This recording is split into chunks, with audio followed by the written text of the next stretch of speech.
first time we started communicating with each other. And I guess we got to know each other at first because I read one of your blogs on the Mixed Mental Arts website, and I talk about them a lot. But for people who don't know, Mixed Mental Arts is the podcast and Facebook group too, with Brian Callen, the famous comedian and actor, and Hunter Motz, his awesome and smart co-host, and they talk a lot about a lot of sexy ideas. And you had written a blog. It was called something like Jordan Peterson Doesn't Understand Postmodernism. And I guess for me at the time, I had just recently learned about Jordan Peterson. And it was also at the time when I had just come out of being a militant atheist, so I was more open to religion. So I really appreciated his perspective on religion, and I thought he was really smart and knew nothing whatsoever about postmodernism. So I kind of got into a debate with you, and then we got into a really long debate and email exchange about postmodernism, and you sent me some articles by, I think, mostly Derrida. And then from there, since then, I've gotten a lot more into postmodernism and read books by Foucault mostly, and a few by Derrida, and got really into it. And I think you were actually also the one who told me about the Mixed Mental Arts Facebook group. And then once I got involved with that, I started participating in a lot of the Mixed Mental Arts chats. So it was our interaction that led to so many things for me, and including probably me starting my own YouTube channel too. So yeah, why don't you just tell everyone a little bit about yourself there, and maybe your podcast too. Sure, Andrew. Um, what's funny is I uh, I remember talking with you in the comments of that blog post, which I wrote just kind of off the cuff. I submitted it. I didn't think that they were going to publish it on their webpage, and then it started getting some views. It started getting some comments, so I started kind of sussing through them. And uh, when I remember telling you, why don't you go and read something and then email me if you have any questions. But I was bluffing. I didn't think you'd fucking do that. Why'd you? Because you read Subject and Power, Something like that. I don't something remember about what the title was. or Subjugation. And I hadn't read that essay, so it was good for me to read it. And I have a cat that might interfere, but we'll just let him do it. Here, buddy. Um, and yeah, mixed mental arts kind of kickstarted um, my my reinvestment into philosophy at large. I've always liked it, but I took a very long break post college where I just I was focused on other things, and um, read getting back into reading philosophy has been really helpful. I've really enjoyed it. So I host a podcast. It's not a weekly or even a regular podcast, but I'm trying to make it so. Called James the Giant Podcast, and on that I talk about philosophy and uh, fiction, and particularly sci-fi and speculative fiction. Um, yeah, Yeah, the fiction, is it mostly the fiction that you've gotten into so far, those Earthsea novels that you've told me about? I went pretty deep into those. I was actually just on a show called Rune Soup. That was really cool. It's a podcast mostly about science and magic. Oh, interesting. I didn't know this going in, but the host, Gordon White, is a Jungian. So his analysis of the Earthsea books was probably closer to something that Peterson would think about. Oh, Um, okay. his interpretation was through the filter of Jung, whereas mine was through. I read it as a Heideggerian book, at least initially, and then Ursula really came into her own on the last tail end of the books. So Oh, I okay. talked about those. I'm doing another one by her called The Dispossessed. It's a anarchist sci-fi book. It's really cool. Cool. I'm going to compare that to the books by Ian M. Banks, um, which he called the Culture series, about another uh, technologically advanced anarchist society. Oh, okay. I'm familiar with that author, but I don't think I've read any of his books. You can Uh, skip the first one. It's called Consider Phlebas. It's a cool story and it's like filled with action and stuff, but there's nothing. If you're looking for something philosophical, you're not going to find it in that one. okay. The second book, Player of Games, is where he really kicks off. Okay. Now you mentioned Heidegger. That's one philosopher that I've heard a lot of fans of philosophy and just intellectuals in general mention, who I still have never gotten into yet. Like I think I've heard my friend Hayden Bruce, the pragmatic Christian, mention him too. So I'm not really familiar with Heidegger. What would you say? I know it's always hard to like sum up the general perspective of any one philosopher, but what would you say? I guess in terms of the Earthsea novels, what does interpreting them through a Heideggerian lens mean, and how does that differ from more of a Jungian lens? So I have no qualms trying to sum up Heidegger if it means that people don't have to read him anymore. He is a huge pain in the ass to read, and part of that is because he's dealing with that particular tradition of phenomenology, where it's really dense and um, the language is really hard to get through. Um, Oh, okay. I took a course. His big book, Being in Time, is like his seminal text, and I took a course, a metaphysics course, um, in college, and it's usually reserved for graduate level, but we wanted to try it. And the professor said we wouldn't move on to the next page until we understood everything on the page that we were on. And we spent 2 weeks on the introduction, Wow. which is actually all you have to read. If you can get through the introduction, you understand the rest of the book. Okay. Um, I'll keep that in mind for when I try to read it. Heidegger's project was to reframe the question of metaphysics. He said that since Plato, we lost sight of the question of being, um, and we started talking about existence without talking about what it means to exist. We started talking about um, what existence is and how we can describe it without ever articulating existence itself. So he Okay. uses the word being a lot, and he uses it in a bunch of different ways. But the core of his philosophy is that and this is his metaphysics, his ethics, everything, is that it really sounds like almost like a Buddhist perspective that being, your prime mode of being is being present and being what he calls being towards death, which is Okay. um, the confrontation that you inevitably have with death. You you live towards your death rather than in fear or running away from it. So you confront the reality of your death and deal with it.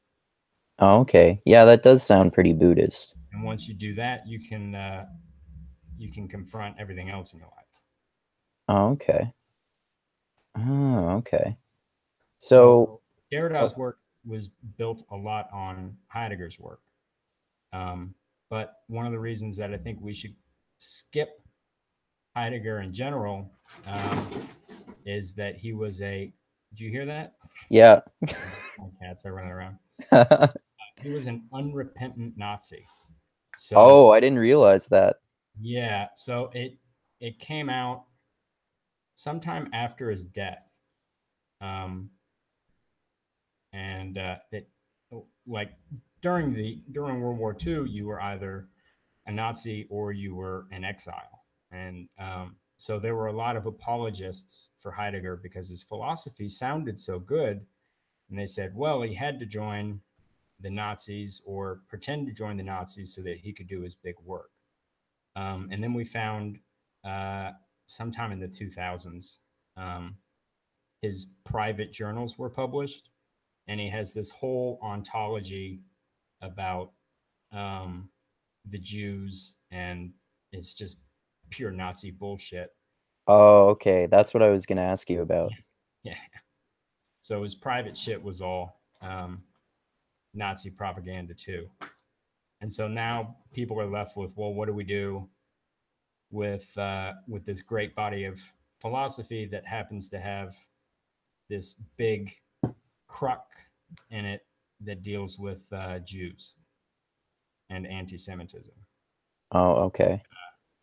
Would you say that, like, in his work that you have read in general, he mentions the Nazi ideology at all? No, I never came across it.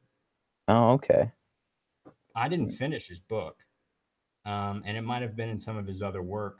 And most of the philosophers that I read that reference it or that reference him skip over that part. But Okay. there's articles and stuff explaining it. Oh, okay. Oh, okay. Um, okay. So that's actually a good segue. You mentioned how Derrida builds on the work of Heidegger. We were going to talk about Heidegger and Foucault and the similarities and differences between them. So do you want to talk about that? And also, actually, first, how how did Derrida build on the work of Heidegger? So I think of um, I think of philosophy as a process. So when you start reading particular philosophers, um, and you start like delving into not just um, some of their key pieces, but like their lectures and their essays that get minor publications. Um, Most of what philosophers do is look at some other piece of philosophy and either expand upon it or critique it in a way to uh, uh, put their own theory into effect. So Derrida's work, his major influences were Edmund Husserl, who was a phenomenologist, also a huge fucking headache to read. Heidegger, and Maybe maybe that's why Derrida can sometimes be a headache to read. Derrida can also be a headache to read. Yeah, um, and Diogenes, who was an ancient philosopher. Oh, right. Was he Uh, the is he the one who was said to be the first cynic? yeah, he Yeah. lived in a barrel. He masturbated in public, and he famously made fun of Socrates all the time. But one instance that's recorded is uh, Socrates, maybe it was Plato, one of those, um, made the proposition that uh, man uh, is a standing biped, meaning a man stands erect and has two legs. Featherless biped. That's what he said. So stands on two legs and has skin and doesn't have feathers. So Diogenes plucked a chicken and held it up and said, "Look, a man, a man, a man! I found a man." So he was really good at stuff like that. It's a shame that his work didn't live out as well as some of the others did.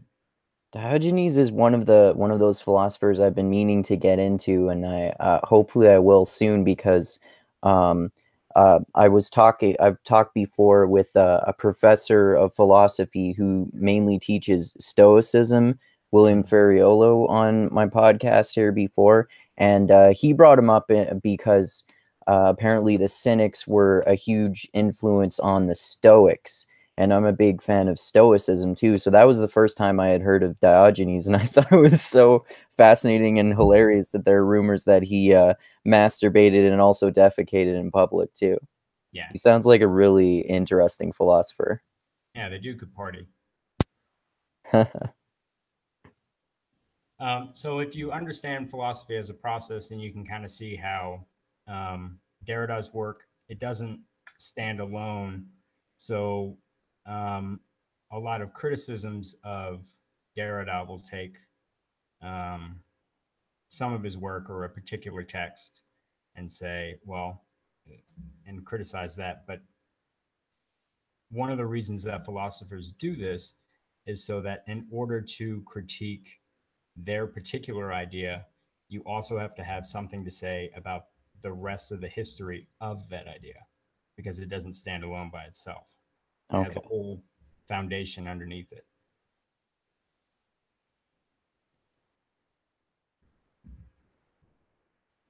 Okay. Yeah, that makes sense. So you've been reading a lot of Foucault. Yeah.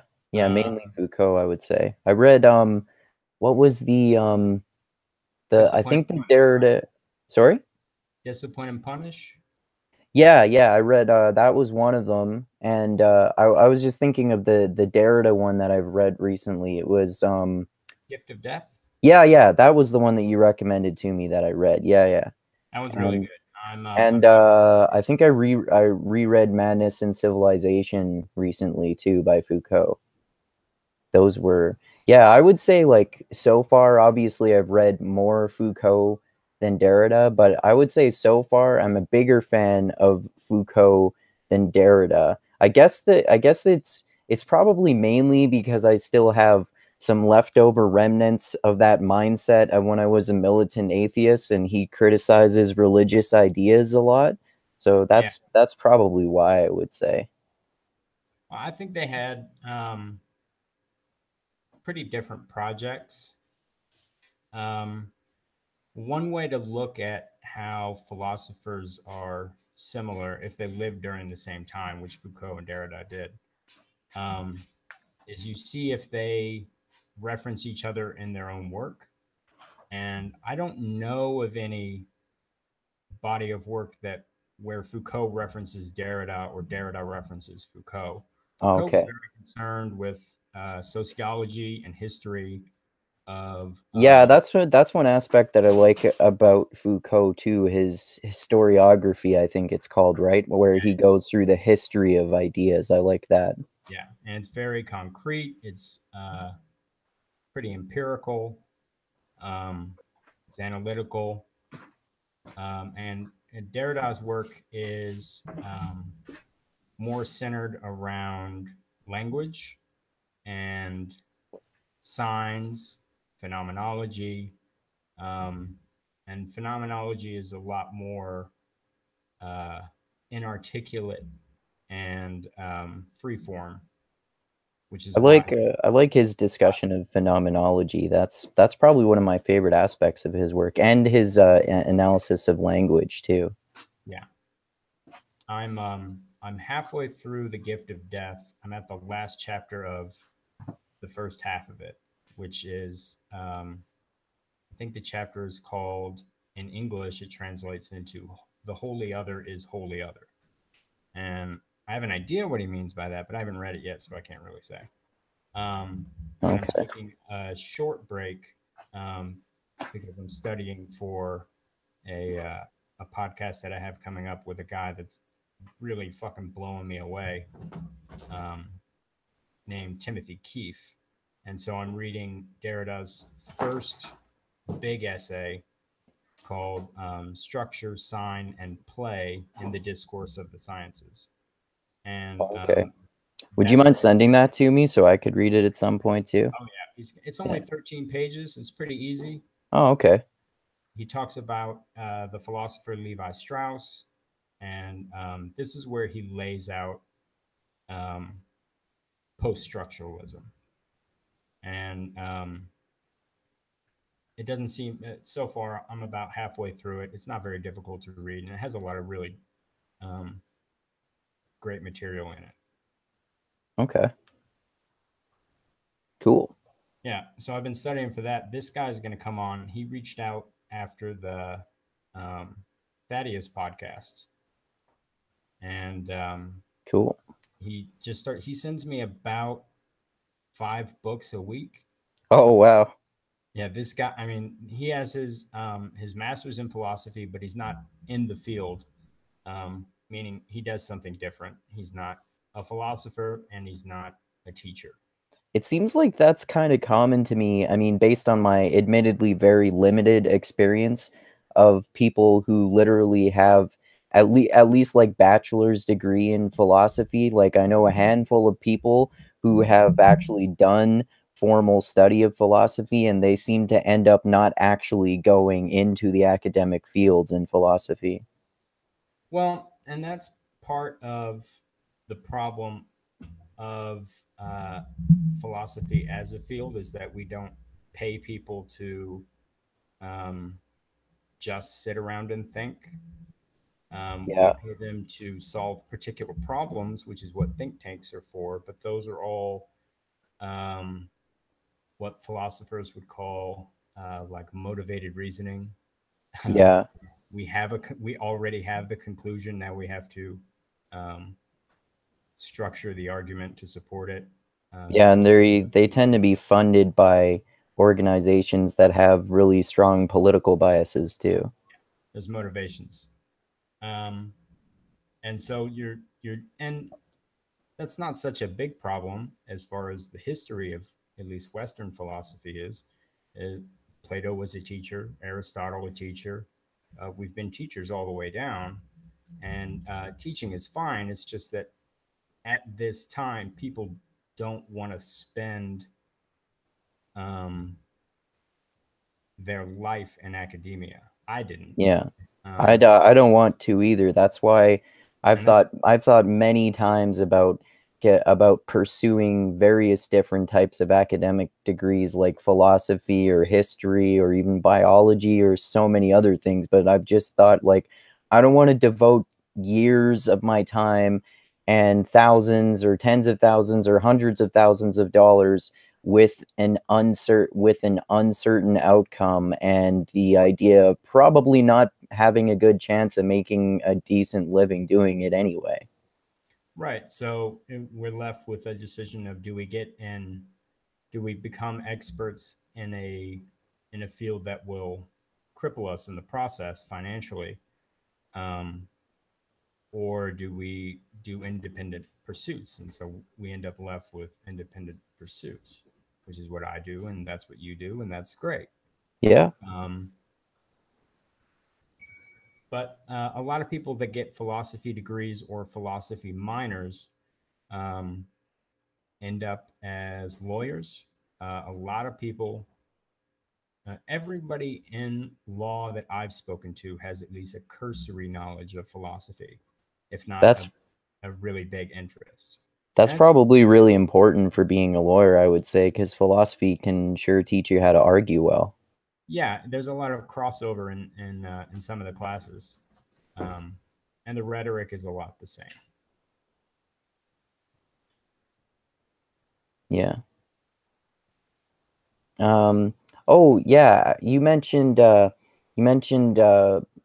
Thaddeus Russell and Jordan Peterson. We were going to talk more about both of those a little bit. The I guess um, you kind of I mentioned earlier that you through our long conversations with each other kind of convinced me that the way Jordan Peterson talks about postmodernism is just a misunderstanding of it, I would say. And since I've studied postmodernism a lot more, and especially since I've gotten into listening to Thaddeus Russell's podcast and reading his book and stuff, and having him explain postmodernism a lot more, I would say that Thaddeus Russell in combination with actually reading Foucault and Derrida has really helped me understand postmodernism a lot more, and how my perception of how Jordan Peterson seems to like just really oversimplify and at least just completely misunderstand postmodernism is he uses this term postmodern neo-Marxists, which is just like it's pretty much a fucking non sequitur, especially if you read Foucault and Derrida. And I would say I'm still a fan of Jordan Peterson. It sounds like maybe that's one area where you and I differ, and we should talk about that a little bit too. But I would say that he just he just misunderstands postmodernism in that sense, and I would say that he has some valid criticisms of the uh, of the people he criticizes in terms of politics, but in my opinion the people he is criticizing are radical authoritarian progressives. I don't really it doesn't really seem to me like their ideology has much to do with postmodernism in particular at all. What do you think about all that? I think Jordan Peterson's view on postmodernism is a naive conception at best. I think what you like about Jordan Peterson is his Jungian analysis, which I would just tell you to read Jung because he's better. Yeah, And well, I do like Young. I've only read like a few of his books, but I do like what I've read. really, he can be really interesting. And talking about myths is cool and exciting.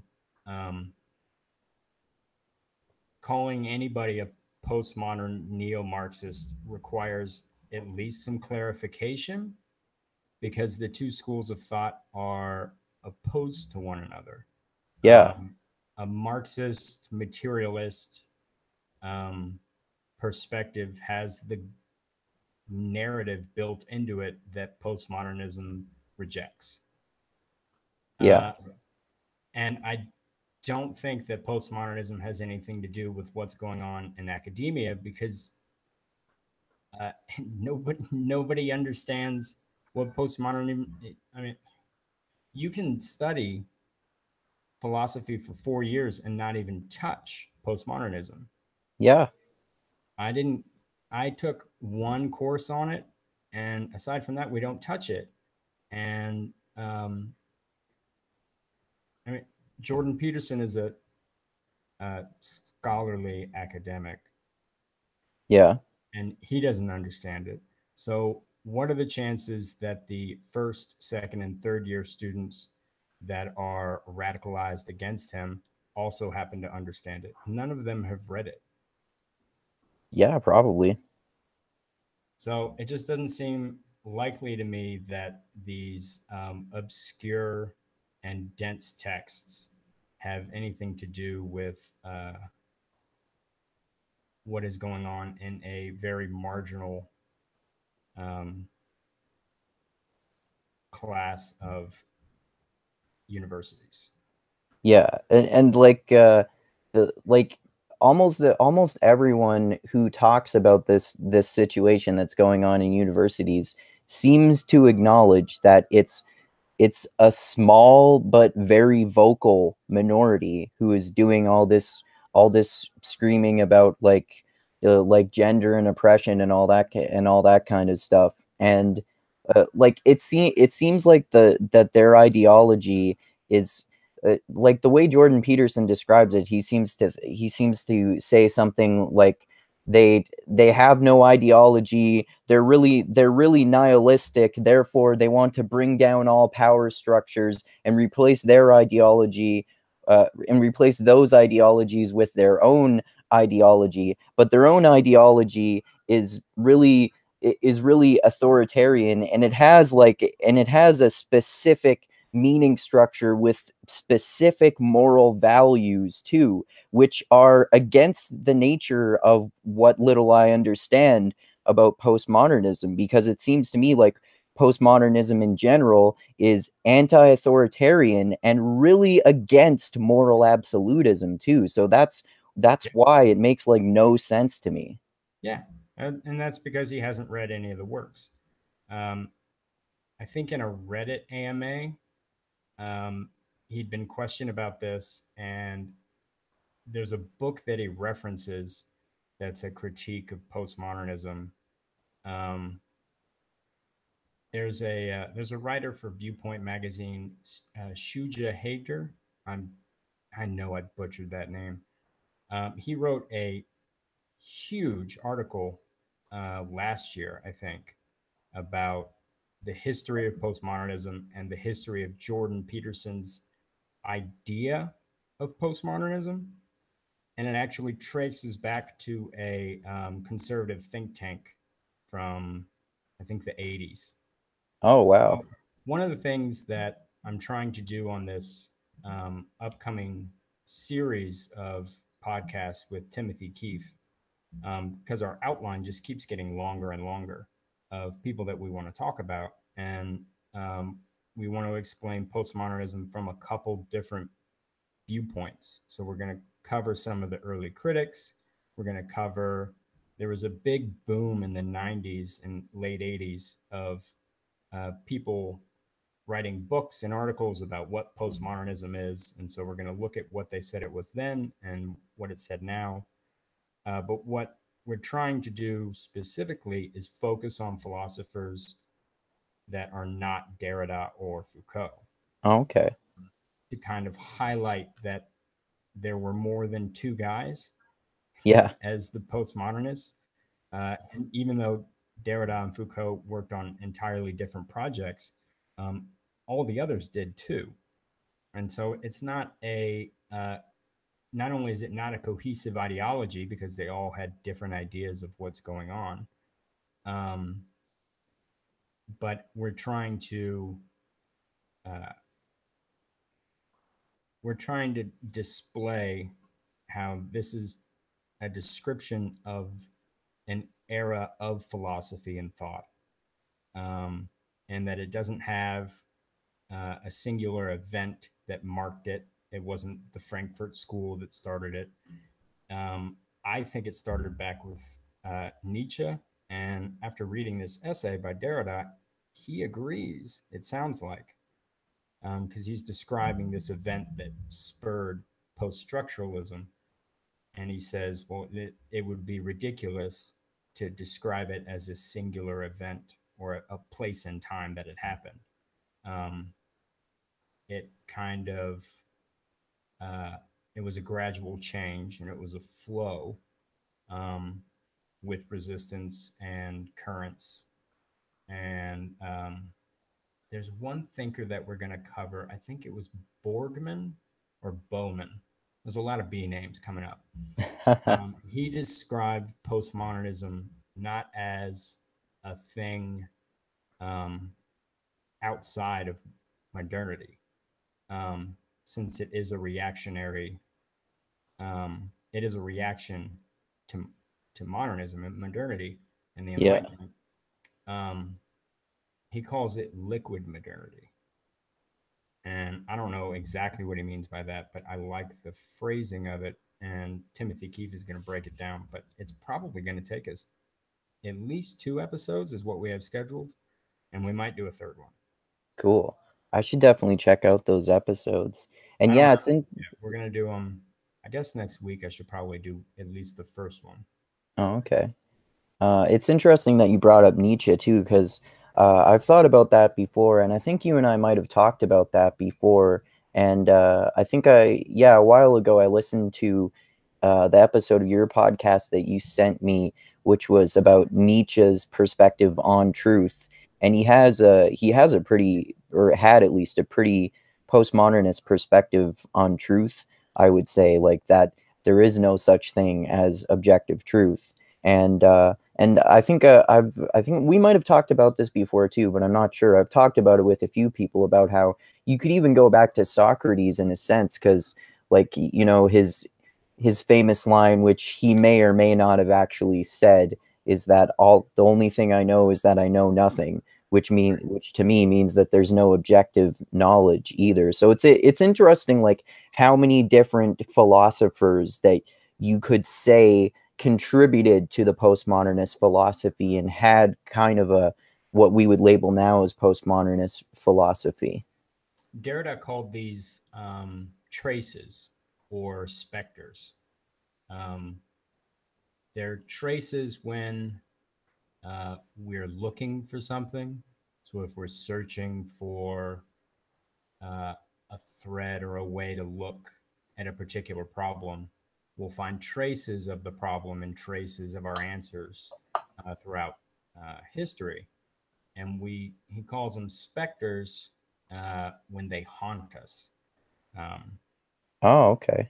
he talks about that in Specters of Marx and how Marxism um, is now poised to not only haunt academia, but as long as capitalism exists, Marxism will haunt it. As Oh, long, because there needs to be an opposition to capitalism. because anytime that you, because Marxism is in opposition to capitalism and is a critique of capitalism, Yeah. and but without capitalism, Marxism can't exist. Yeah, that's probably true. Yeah. Um, oh yeah, in terms of Jordan Peterson, and you mentioned religion earlier too, it would be interesting to talk more about that, and also in relation to postmodernism too, because I mentioned earlier that I'm more open-minded about religion now. I like looking at religions and mythology for the really interesting and often useful philosophical aspects of them. Like I read Neil Gaiman's book on Norse mythology, which I found really fascinating, and I think I'm gonna write a blog or make a video about that. And I read Robert Wright's book Why Buddhism is True recently, which I really found the philosophy behind it interesting too, and what else I've read about Buddhism I found interesting too, and it's interesting too because I recently wrote a blog, that one that I sent you that you said we should talk about, called Religion is Not Required for Morality, because I'm like I would say I'm friends with some Christians now, like my friend Hayden Bruce, who's also known as the Pragmatic Christian, and has introduced me to pragmatism more, and has gotten me reading the philosophical pragmatists like William James and other ones. And I find some interesting aspects of that too. But it's interesting because one thing I comment on in that blog is that I say that I've been defending a religion a lot lately, and some people have assumed that this means that I'm an agnostic now. So I explain why I'm still an atheist, and why I still get annoyed by fundamentalist Christians in particular sometimes, because especially, and I go into some stories that I won't get into here about, like, when I was growing up and in the town where I live, a lot of Christians that I know seem to have this really traditional, really conservative fundamentalist perception of Christianity. So they assume that you can't be moral, like you can't have a moral compass without Christianity. So, and that, especially from postmodernism, that's just a ridiculous idea. Like, you pretty much inevitably have a moral compass, unless you're maybe a psychopath or something, regardless of what religion or lack thereof you practice. And from the postmodernist perspective, that's why I would consider myself now a moral relativist. So, and it seems like not even necessarily religious people in particular, but even militant atheists too do not like this idea of moral relativism. So what No. do you think about all that?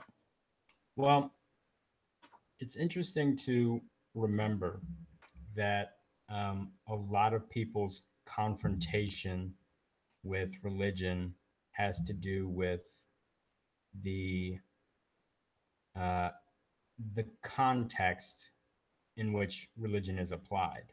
So I had to go to church in the morning when I was a kid. I didn't like it. I didn't like the rules. I didn't like the culture that had surrounded the particular church. that I went to, and there's still churches now that I go to that I don't like, and then we won't go there again.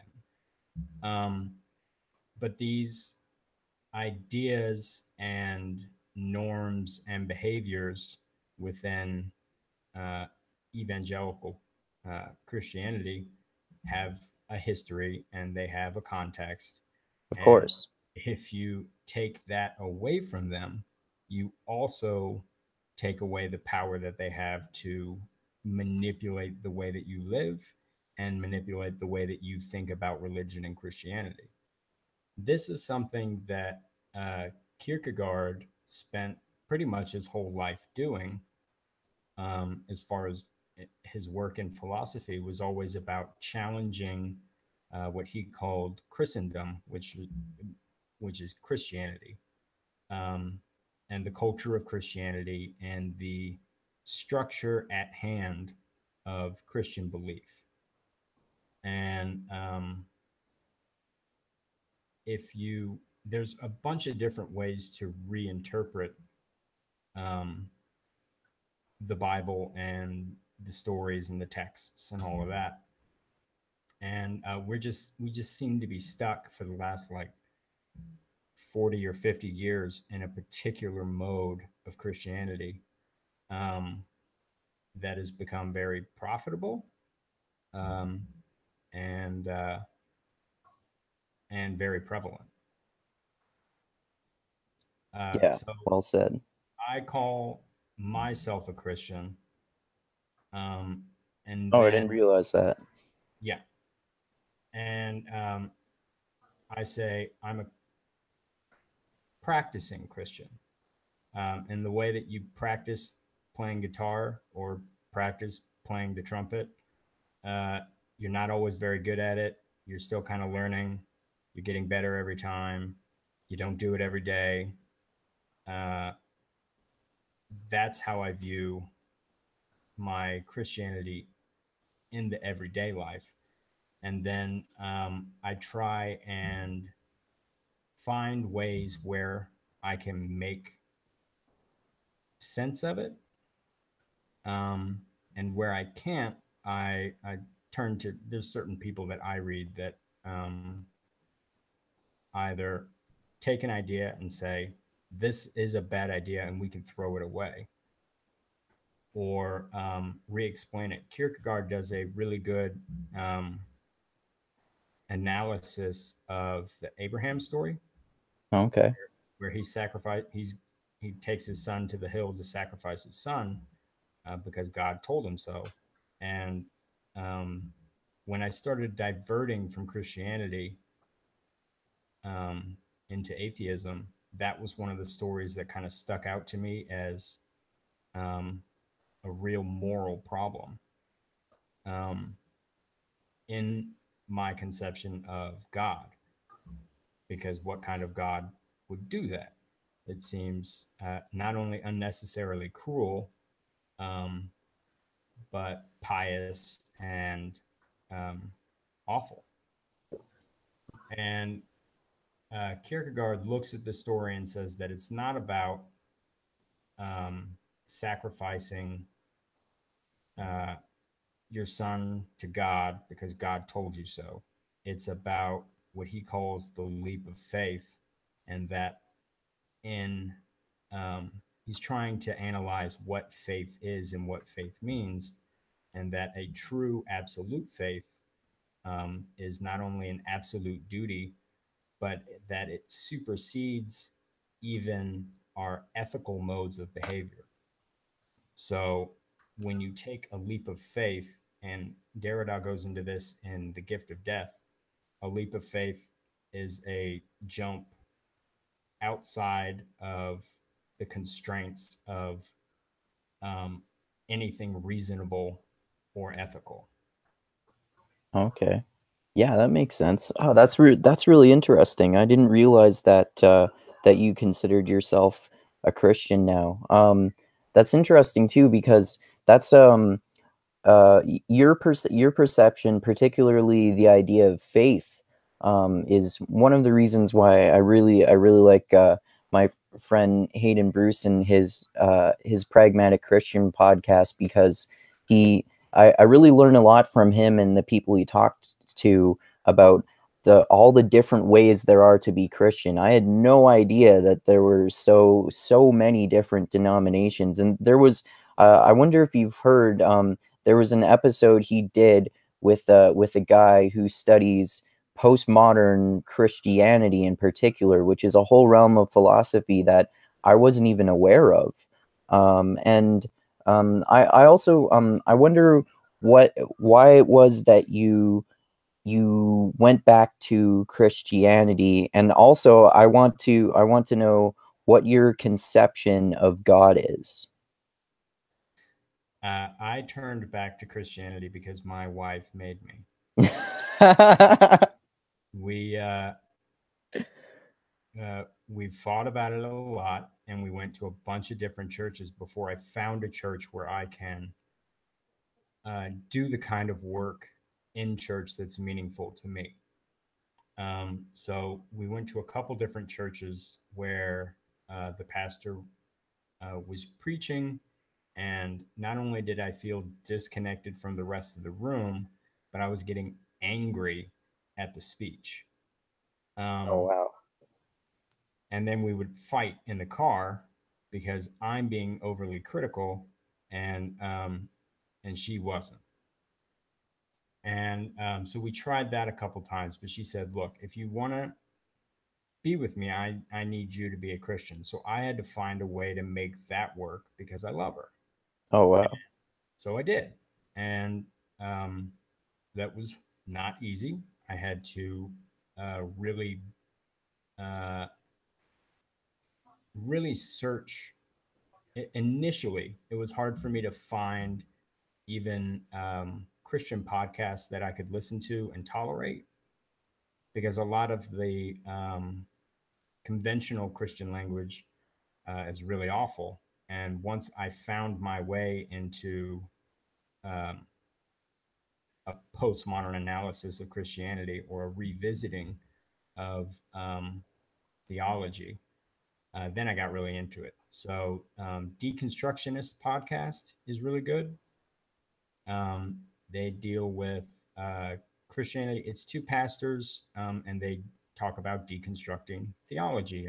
And they've had some of the best people on there. Richard Rohr was on there. He's really great.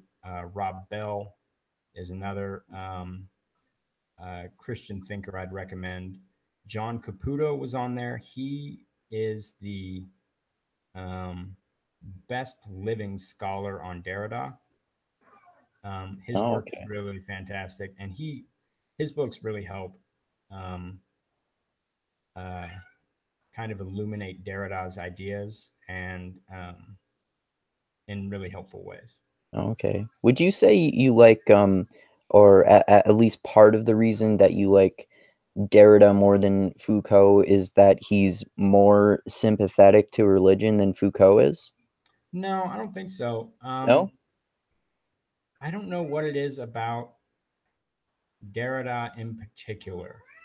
Um, I'm gonna throw this pen at my cat and see if he shuts up. Yeah, that might have worked. Um, Something about Derrida's method and his writing really appeals to me. So, what I like about Derrida that Foucault never really seemed to do is Foucault was always looking at the history of a thing, at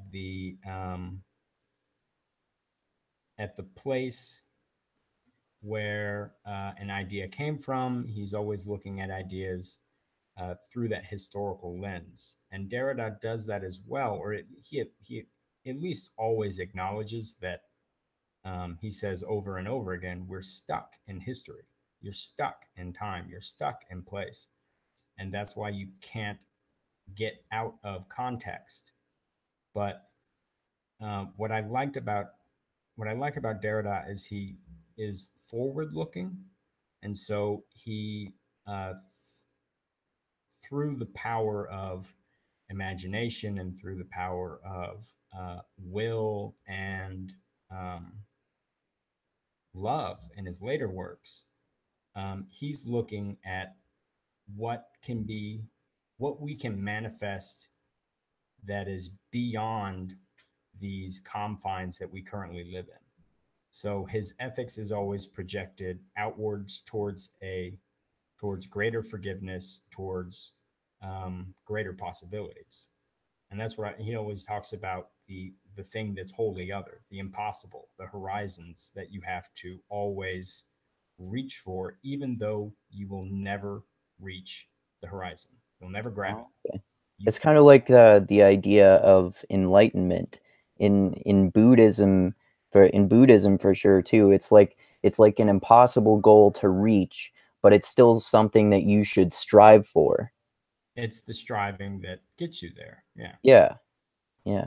What you were saying about your interactions with your wife in terms of religion reminded me. I was talking with Alex Bello recently, who's one of my other friends from mixed mental arts, and I think she still considers herself a Catholic. And I was talking to her last week. I don't know how we got into this conversation, but she was asking me some questions, and and and asking me like whether if I ever got married, whether I would get married in a church if I was in a relationship with a religious woman, and like also like whether I would consider dating a religious woman in the first place. And it's interesting how my perspective has changed on that too. Like when I was a militant atheist, I would say I probably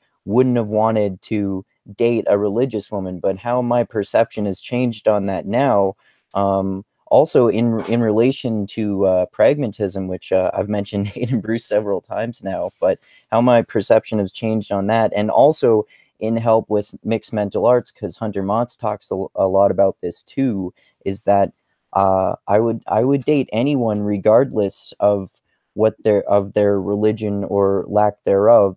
The problem for me is fundamentalism and someone trying to push their religion on you. And what matters to I think that what people do with their beliefs matters a lot more than what people actually believe rather. And in that sense, I could be more compatible with a religious woman than another non-believer either easily. And in that sense, I've never actually been in love, but I think that if I was in love with a religious woman, and if and she want and I agreed to get married, and she wanted to get married in a church, I think I would be okay with that. Yeah. And I mean, I was the same way. And initially in our relationship, the religious thing was either it was either a non-issue, which meant that I avoided it, or it was a big issue because it was in my face. Um, and it's because I was being a dick. Um, I didn't realize that until after I stopped being a militant atheist either. yeah, you really realize how much of a dick you can be. Yeah. Um, and uh, hey, baby, speak of the devil, speak of the angel. What's up, baby? So, one of the things that I had to pull back on um, was the idea that I had any right to try and take someone else's faith away from them, Yeah. um, or any authority to do so. So I realized that years before, so I just kind of avoided the issue, and then I mean, it mostly doesn't come up with most people, but it comes up when you're dating, if you're dating somebody, and eventually we had to confront that problem, but we did, and it was fine. We're not Awesome. getting married in a church, but we are getting married in like 25 days. Oh wow. Yeah, it's coming up. We're excited. That's awesome, man. We're getting married outside, and then there's a nice venue that we'll be in. It's going to be a big Mexican wedding. It's going to be Oh, okay. Cool. That's awesome, man. I'm glad to hear that. Um, oh, yeah, I might have interrupted you earlier before you got to what your conception of God is. um, you see, I don't know. Um, I'm still kind of parsing that out. And I think if I spend the rest of my life doing that, that'll be okay. Um, one thing I Okay. always try and think about um, is thinkers like St. Thomas Aquinas and St. Augustine. Um, they're christened holy saints. They're by the Pope. They're certified, and even they maintained a um, a semblance of doubt. And I think that um, because doubt is always at play with faith, um, that the doubt is necessary to be there in order to say something like, I have faith or I believe that God exists. There must be a doubt for me to push that against in order Okay. to give it any merit. Otherwise, Okay. um, I would be saying I know, and I definitely don't. Yeah, that's a good aspect of your postmodernist perspective, I would say. Yeah. Yeah. So I try and balance uh, what I guess I would call faith and doubt. Okay. Yeah. That's interesting.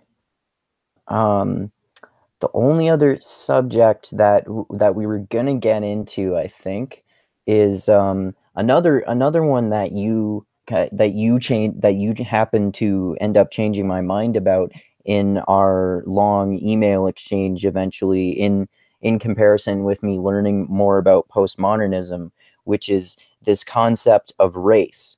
I remember before we got into our long debate and discussion about it, I just kind of had this probably largely unexamined idea that a lot of people probably have in common with me that no, what the fuck are you talking about? There are races. There are black people, there are white people, there are Asians, there are Mexicans, and so on and so forth. And there's variation, but that doesn't mean that we throw out the entire concept of race. But you eventually convince me in combination with me learning more about a postmodernist conception of race that the idea of race is just it's kind of just bullshit. There there can be a person who's technically white who looks more black than a black person and vice versa, and there's all this variation. And another thing I've learned from Thaddeus Russell is that this idea of race was invented by intellectuals in I think the 19th century or something like that. And before then, if I understand correctly, I might be getting this a little bit wrong. It didn't really exist as much. Yeah, we didn't have any idea about it. Um, Yeah. yeah, the idea of race has a very recent history. It seems to have really stuck around. And it's hard to undo, is the thing. Um, Something that Derrida sometimes talks about is that once you introduce an idea, or he calls them, say, signs or signifiers, once you introduce them, it's hard to, um, well, he would actually say it's impossible. It's impossible to take that away because once you establish a sign connection, that sign is already stuck in history and it's always going to be there. Okay. So the only thing I can think of to get rid of the idea of race would be some kind of human annihilation event, where that Oh wow. idea just doesn't make it. Oh wow. Um, and because our society now is so advanced and good at preserving history, um, I don't know that that'll happen. Maybe a big magnetic bomb will go off and we'll digitize all our information. Big magnetic bomb goes off, wipes all that out, and then we're back into not Stone Age, but pre industrialization. But I don't even consider a critique of race a postmodern idea. I think of it as a pre-modern idea. Um, Oh, we how just so? because we just didn't have it before that particular time in the during the Enlightenment, where we wanted to strategically categorize certain people so that we could justify our already behavior against them. Oh, okay. Do And you that's think how in that sense we've it been doing. has something to Oh, sorry, I interrupted you. It's okay. We've been doing that with civilizations for a long time, where um, we come and we tame the noble savages by Yeah. civilizing them to death and murdering them, or integrating them. And that's their only option: is we can either kill you or you can join us. And this was just a different kind of way to say, um, I'm noticeably, visibly different from you. How can I, um, what distinctions can I draw that I can then meaningfully use uh, to show that I have the advantage? Yeah, yeah. That's it makes me think about how how intellectuals and scientists now, it seems common for a lot of them to talk about the differences in between different races in terms of ideas like IQ, which I mean IQ I've learned in more recent years too is kind of a bullshit concept in a sense too, because like what type of intelligence are you talking about? For one thing, if it's this like mathematical intelligence, then some people could be really good at that, or and then some people could be terrible at it. Like me, for example, I'm fucking terrible at math. I've tried to improve my abilities at it, but I mean, I wouldn't do well on those parts of an IQ test example. And if you bring someone in from a different culture who that has nothing to do with this academic conception of IQ, then they might be highly intelligent but still do fucking terrible on an IQ test. And in terms of race and IQ, like there's so much variation that if you're saying like black people not because it's their fault, but because of their certain circumstances, they're prone to having lower IQs than white people, for example, or even in a positive sense that there's difference between these different races of people, like this particular type of black people, they're better at running because of when they were raised. Well, like there's so many different types of black people and there's so many different types of white people that to me it seems like when you take all those factors into account, like there's concepts, they have some value, I would say, maybe, but it's almost like they're almost meaningless. I think they're entirely meaningless. Entirely, yeah. The thing about the IQ test is that it shows how good you are at passing the test that the people made. Yeah. And that's really all it demonstrates: is if we tested you on these particular skill sets, with these particular questions, with a particular body of knowledge that you may or may not have because of all kinds of different advantages, um, then we can tell you what exactly, how good you're going to do in our society. We don't base the rest of our society on these IQ tests.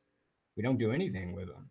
Yeah, it's not like when you're getting interviewed for a job, you say that people ask you, "What's your IQ?" I Yeah. don't think that happens. If you put it on your resume, you're probably unemployed. Yeah. Well, was there anything else you wanted to talk about, Andrew? I mean, I know we Um, can do this for like ever. yeah.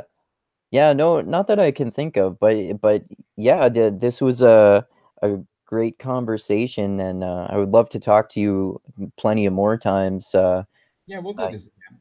yeah, for sure, man. You're welcome back anytime. And yeah, this is a great conversation, and it's always fun to talk with you. So yeah, I'll say all the things I like to say at the end of my videos here. I'm not sure if I've told you this before, but one of the things that I'm about to say, you'll realize I actually stole from you in one of your podcasts that I like to Oh say no. Okay, cool. at the end of my videos, and then you can give any plugs or anything if you want to. Sure, sure. Um, so so yeah, thanks everyone so much for watching, listening to another episode of the Mindgasms podcast. I hope you enjoyed this as much as I certainly did, and hopefully James did too. And like I always say, thank you everyone so much for subscribing to my YouTube channel and for everyone who's contributed to me on Patreon. And thank you so fucking much to anyone else who subscribes to my channel and contributes to me on Patreon. I really appreciate it, and it really helps me out, and it means a lot to me. And also, I love you all. Keep being the tiny beam of light that shines through the almost impenetrable darkness in the universe. And most importantly, of course, always remember this: the funk cures all. And keep having mindgasms. All right. So you got any plugs or anything you want to share there, James?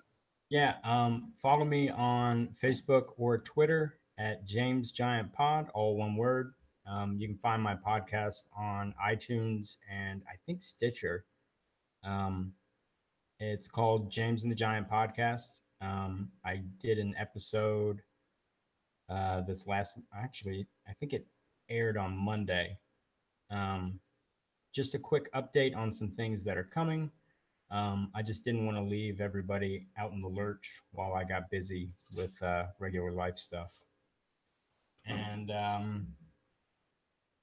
yeah, that's it. Listen to my philosophy episodes and don't write me any mean blogs about my Derrida ones. And that's it. Awesome. Yeah, Um, I added the link for your podcast to the description of this video, and I'll add your Twitter too. Great. All right.